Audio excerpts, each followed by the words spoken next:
What's up les gros lards? Bon, j'espère que vous allez bien. Aujourd'hui, je voulais vous parler, faire une vidéo par rapport à l'état actuel du catch en France.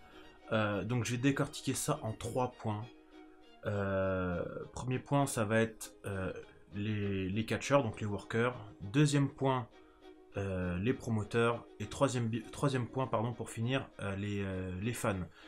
Donc, les 3 points que je vais citer, de toute façon, ils s'entremêlent, ils se connectent entre eux, si vous voulez. De toute façon, les 3, voilà, ils tournent ensemble. Je veux dire, l'un ne va pas sans l'autre et vice-versa pour les 3. Donc, je vais commencer avec le premier point, ça sera les catcheurs. Alors, en France, on a quand même un gros potentiel. On a des mecs comme Tom Laroufa, Tristan Archer, Cormac Hamilton, Napoléon, Kermerek, Senza Volto, Elmer, enfin on a j'en oublie, je suis vraiment désolé, mais on a des mecs vraiment qui savent vraiment bien catcher. Maintenant, je pense que le problème par rapport aux catcheurs, ça va être à chaque fois le fait qu'ils font les putes entre guillemets, dans le sens où normalement ils ont un prix pour lequel ils catchent. Ils ont leurs conditions justement, leur prix pour... Enfin voilà quoi, c'est une prestation, ils ont chacun leur prix quoi. Et le problème c'est qu'il y en a beaucoup qui sont prêts à catcher gratuitement ou à baisser leur salaire pour être pris dans une promotion ou dans une autre. Et ça fait partie d'une des choses qui casse le business de mon point de vue en France. Après tout ce que je vais dire là, c'est mon point de vue à moi en fait. Donc du coup, vous pouvez ne pas être d'accord. Il n'y a pas de problème, mais c'est mon point de vue à moi. Et après, malheureusement, pour certains, j'ai été, comment dire, élevé dans le monde du catch avec une optique, voilà, c'est soit 100%, soit c'est rien du tout. Je veux dire, je suis très tranché. J'ai pas de demi-avis où voilà quoi, où je dis pas oui, mais c'est bien, c'est soit t'es bon, soit t'es de la merde, point barre. C'est voilà. Donc peut-être que je vais en choquer quelques-uns, mais bon, c'est pas grave. Donc oui, donc je reviens. Donc je disais. Les catcheurs, ouais, donc on a du très bon, mais malheureusement il y en a beaucoup qui vendent leur cul, entre guillemets, c'est ça, qui vendent leur cul pour pouvoir aller dans une fédé ou dans une autre. Et ça, c'est le mauvais point, parce que si tout le monde se tenait à son salaire, ça se passerait beaucoup mieux. Je vous donne un exemple, si jamais, moi, imaginons, on me demande à combien je catch, je dis mon prix, qu'on me demande, oui, est-ce que tu peux être un peu plus bas, s'il te plaît, machin, ce qu'on appelle... Non, faut dire non.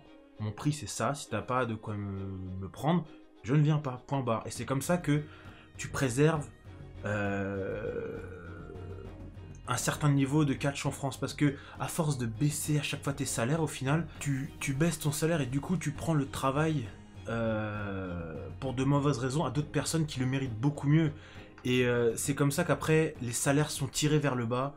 De plus en plus, et c'est comme ça qu'après ça permet à des gens qui n'ont rien à voir avec ce milieu, qui n'ont rien à faire dans ce milieu, de pouvoir faire des trucs dans le catch alors qu'ils ne devraient pas.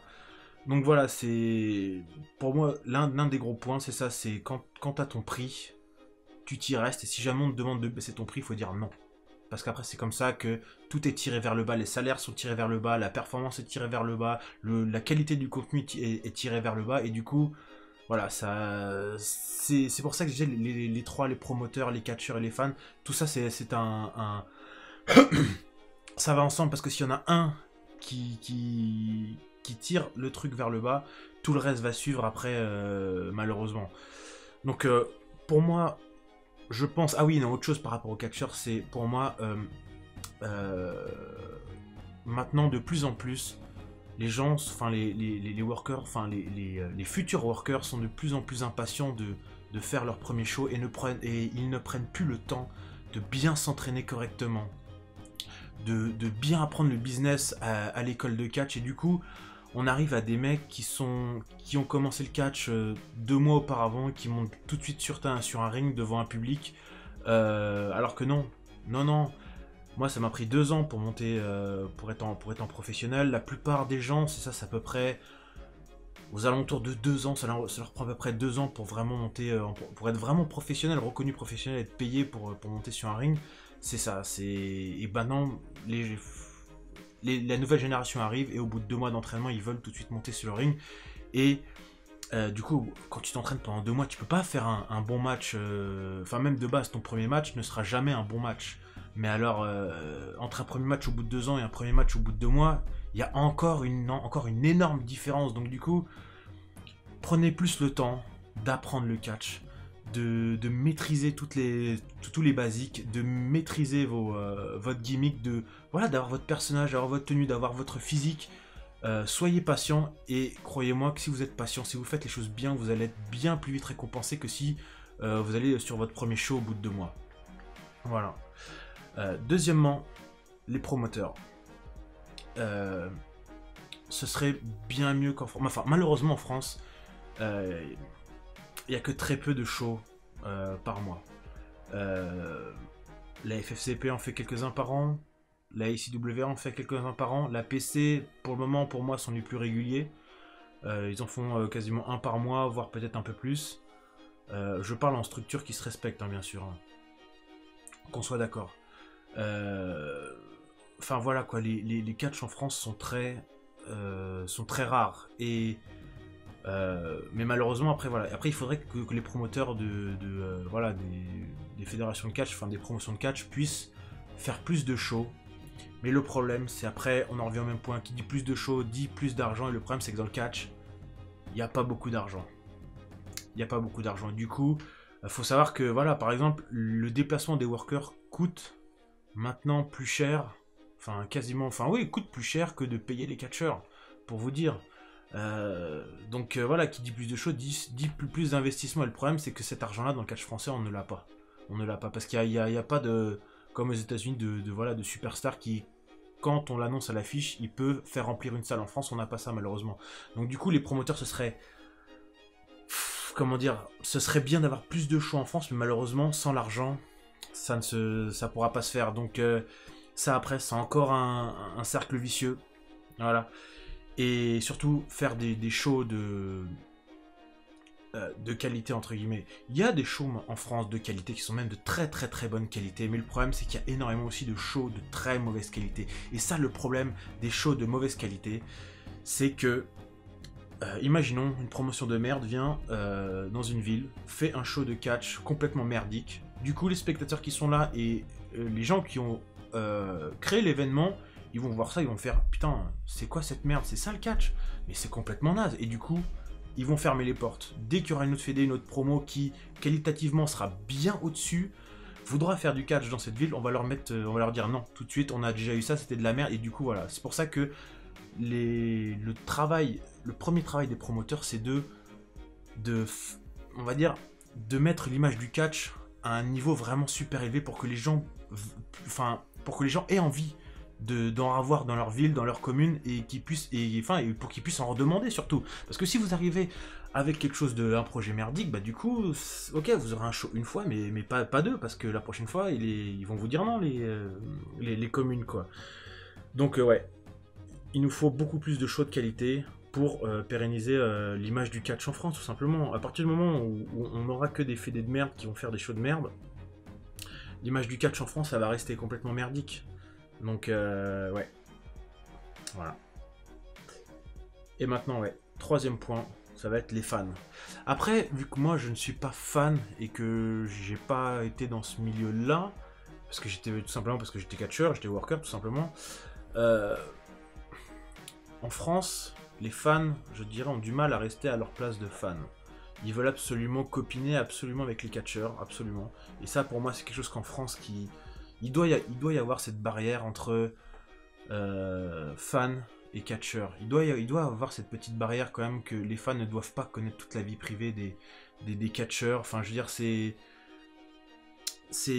à une époque, enfin, de toute façon, les vrais superstars, ils vont pas boire un verre avec les fans, ou ils vont pas...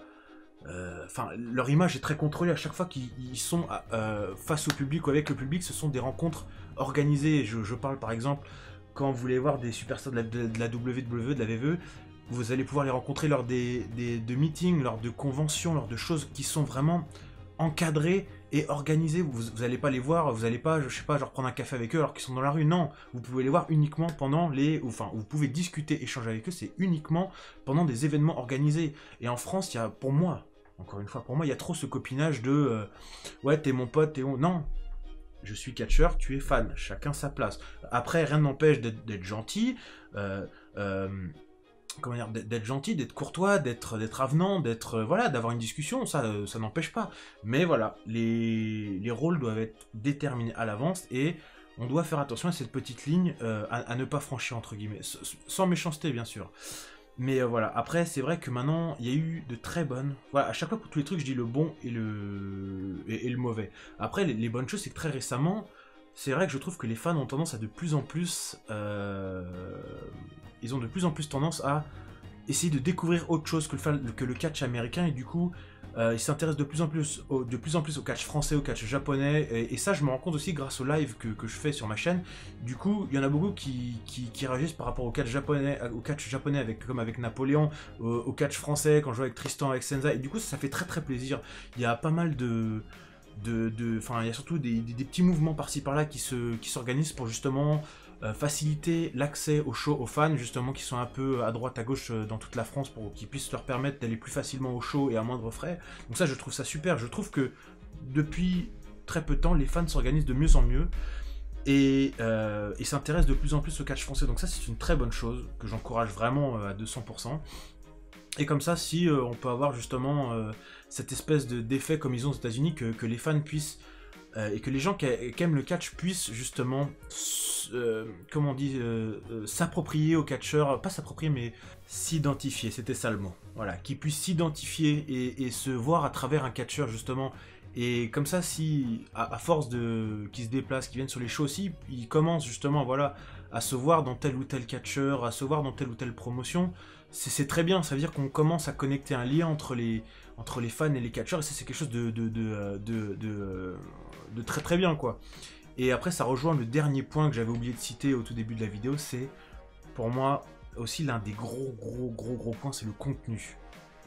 Parce que sans contenu, justement, sans contenu vidéo, où toutes les semaines il y a une vidéo qui sort, ou même plus, ou si sans contenu vidéo de la part des promotions pour alimenter comment dire, leur actualité catch, tout simplement, sans actualité, sans contenu vidéo, les gens ne peuvent pas s'identifier aux catcheurs, les gens ne peuvent pas se les approprier, les gens ne peuvent pas se voir en eux, je veux dire, ils ne peuvent pas rentrer dans leur, je veux dire, dans leur monde, et je pense que l'absence de contenu vidéo du catch français en France aujourd'hui est aussi un des gros points qui fait que le catch en est à ce niveau-là, même s'il y a du très bon, hein. Mais ça pourrait être tellement mieux, vraiment, ça pourrait vraiment être tellement mieux. Mais je pense que si ce dernier point, le facteur du contenu vidéo, joue vraiment en notre défaveur, enfin au niveau du catch français. Si jamais par exemple West Catch avait chaque mois ou chaque semaine une vidéo pour alimenter le truc, pareil pour la ICWA, pareil pour la FFCP, enfin pour toutes les promotions, ça permettrait vraiment, voilà, aux fans de suivre, d'avoir quelque chose à suivre, d'avoir quelque chose à se mettre sous la dent. Et ça permettrait aussi de faire patienter jusqu'au prochain show, même si le mois prochain, ça leur permettrait d'avoir quelque chose à se mettre sous la dent en attendant le prochain show. Et ça, je trouve ça très important. C'est à mon avis, le contenu vidéo, c'est la base après. Et qui dit contenu vidéo régulier, qui dit organisation de story, de feud, d'histoire, et ça c'est quelque chose qui peut être très très intéressant, ça peut devenir, d'avoir du contenu vidéo, ça peut par exemple devenir, je sais pas moi, chaque semaine, le rendez-vous des fans de catch, on sait que boum, qu'il y a une vidéo qui va sortir à cette heure-là, et donc, enfin à cette heure-là, ce jour-là, et boum, voilà, ça peut devenir un rendez-vous catchesque, et ça permettrait, voilà, d'avoir une valeur ajoutée par rapport au catch, par rapport à aujourd'hui. Et voilà, pour moi c'était les 4 points super importants. Les catcheurs, que les catcheurs se respectent par rapport à leur salaire, qu'ils ne baissent pas leur prix, les promoteurs pour qu'ils nous fassent plus de shows en France, les fans pour qu'ils puissent, voilà, on va dire, comment dire, encourager de plus en plus les catcheurs et de plus en plus les soutenir, voilà, c'est ça, soutenir le mot que je cherchais, et après avoir plus de contenu vidéo pour permettre justement de créer des histoires, de créer un contenu que les gens puissent avoir des choses à regarder par rapport à ça, et voilà. En tout cas, moi, pour le dernier point, c'est ce que j'essaye de faire vraiment pour que si jamais par exemple des étrangers tombent sur mes vidéos par rapport au catch français, ils puissent se dire ah ouais effectivement le catch français ça a de la gueule, c'est quelque chose, ça claque. Et comme ça, si jamais ça peut en faire venir pardon quelques-uns en France, ben tant mieux, hein, c'est le but quoi. Donc voilà, donc je pense que j'ai tout dit, donc n'hésitez pas à me dire ce que vous en pensez dans les commentaires, si jamais, enfin quelle est votre vision par rapport au catch français, qu'est-ce qui serait bon de faire pour l'améliorer, pas pour l'améliorer mais au vu des potentiels de ouf qu'on a pour vraiment le remettre à son niveau auquel il devrait être vraiment quoi. Donc voilà, c'est tout pour moi les gars. Et voilà, il est quoi, 4h27, ouais, je fais cette vidéo à 4h27 du matin, donc je vous dis bah du coup bonne journée à vous. Salut.